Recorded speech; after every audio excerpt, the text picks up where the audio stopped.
Hello everyone.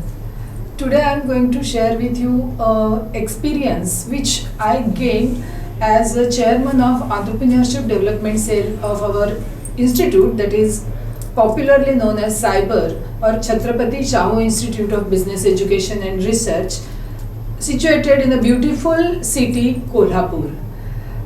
We started Entrepreneurship Development Cell for our students to become entrepreneurs. This is a well-known management institute and it has created very impactful managers over so many years. And definitely many of them must be doing entrepreneurship also as a part of the education and knowledge that they gained in the institute. But for me, becoming the head of this entrepreneurship development cell and channelizing students towards entrepreneurship was really a challenging experience. The student goes to a placement cell. If a student goes to a placement cell 100 times, a student comes to a ED cell or entrepreneurship development cell only twice, because every student is more anxious about getting good placements. So how to bring students to the entrepreneurship as a concept and also to get inspired to become entrepreneurs? We were thinking about starting various activities and motivating programs for students. We thought that it will be a good idea to bring something lighter to develop entrepreneurship amongst the students. As a result, we started a talk show. During Corona time, we had several challenges to face. So one of the challenge was that how to connect with students. We all were connecting with students through Google Classroom or Zoom meetings, that is online mode.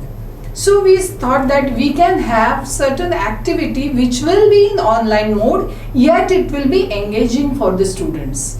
The activity that we came up was related with hobby-based entrepreneurship. We thought that let us coin a different word for this. As a result, with discussions with students, as a result, a new concept was developed. That was, we called it as Hobbypreneurs. Students started contacting and thinking about various entrepreneurs who had actually developed their businesses from their hobbies. We contacted 2-3 entrepreneurs to begin this talk show, which was an online activity.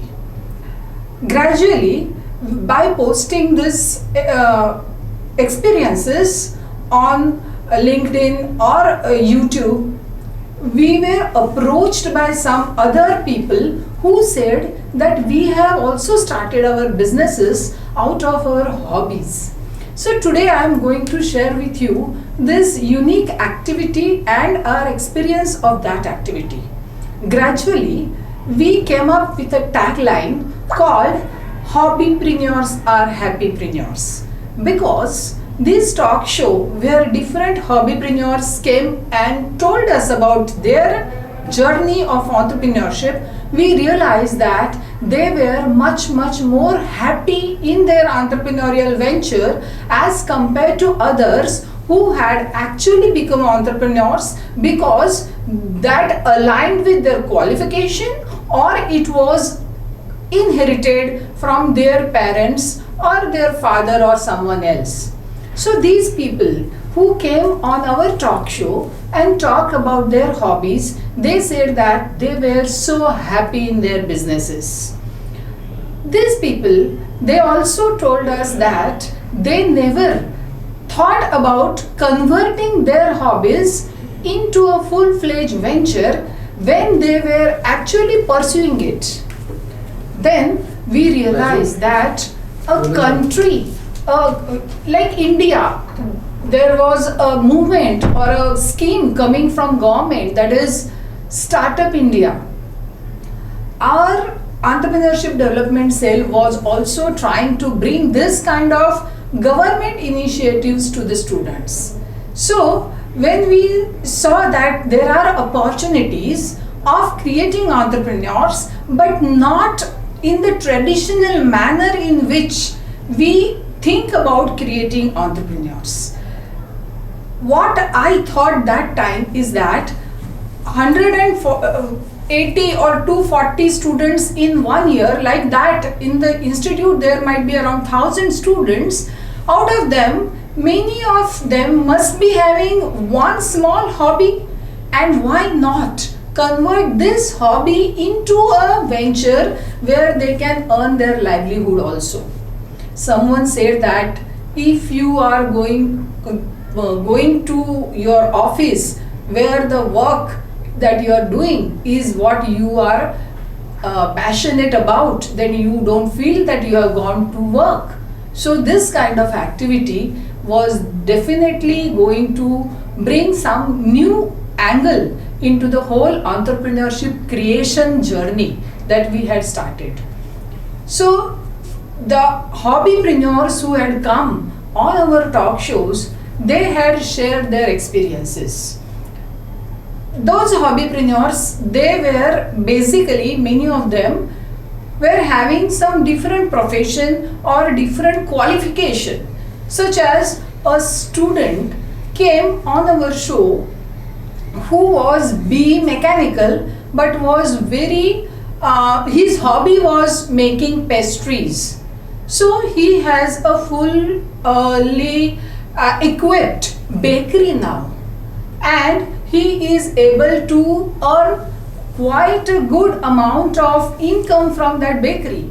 Now this kind of hobbies are there amongst many students, and these students many times feel that they get qualifications like BE or MBA or anything else, and they should go and work with the organization and confined to all the systems that the organization offers them as employees. So in a way, their hobby becomes, it goes into the background. It never comes on the surface, because once they are into that circle of, they are into that work system where different goals and objectives are there in front of them. So instead of that, if the students feel that there are people around us who have become successful businessmen only by pursuing their hobbies, was one of the way out for creating more and more entrepreneurs. Going further, I would like to just give a gist of the experiences which the 7 different types of talk shows we were able to conduct. There were women, there were men, everyone was there. The gist of what I learned from their experience sharing is that when a person develops hobby or starts their hobby, they are not looking for any kind of monetary gain from that hobby. Actually, what a person is looking from that hobby is an inner satisfaction. So initially that hobby in fact takes your money. You have to invest sometimes in your hobbies, and after that whatever you do gives you immense satisfaction. Some people have the hobbies which are really, we can say that their passion also. So what these entrepreneurs told me is that they were never under the tension of making the enterprise financially successful, because basically they were pursuing their hobby, and which was for their inner satisfaction and less for monetary success. So these people who they faced challenges, they told us that they didn't have any kind of commercial, we can say that abilities, those abilities or skills they didn't have to take decisions which were supposed to bring the monetary success. So they were doing it, and they additionally acquired some qualifications in order to understand the economics behind the business venture. So that also is one part of their sharing, but more important is that they never felt that they were doing a business. They have to make it successful, they have to see the rate of return on investment or those kind of stress, because basically it was hobby, and hobbies are pursued for satisfaction of their inner self. So this experience taught one important thing to me, that going to students with multiple kind of entrepreneurship development schemes or telling them to attain entrepreneurship development training is not going to bring the number of entrepreneurs that we wanted to create amongst the students. Those students who were thinking about becoming entrepreneurs, if they were already having some hobbies which they have pursued and developed for a considerable period of time, should in fact think about making that hobby into a commercial venture. So in this way, number of students came forward and they started telling me, can we do this? Can my hobby of making paintings become a commercial venture? One girl, she makes beautiful sketches. So she said that, can I turn this hobby of mine, making sketches, into a business? We guided her through, in fact, we guided her in such a way that she was able to sell her sketches online. So this experience has given us a different kind of outlook and satisfaction. Thank you.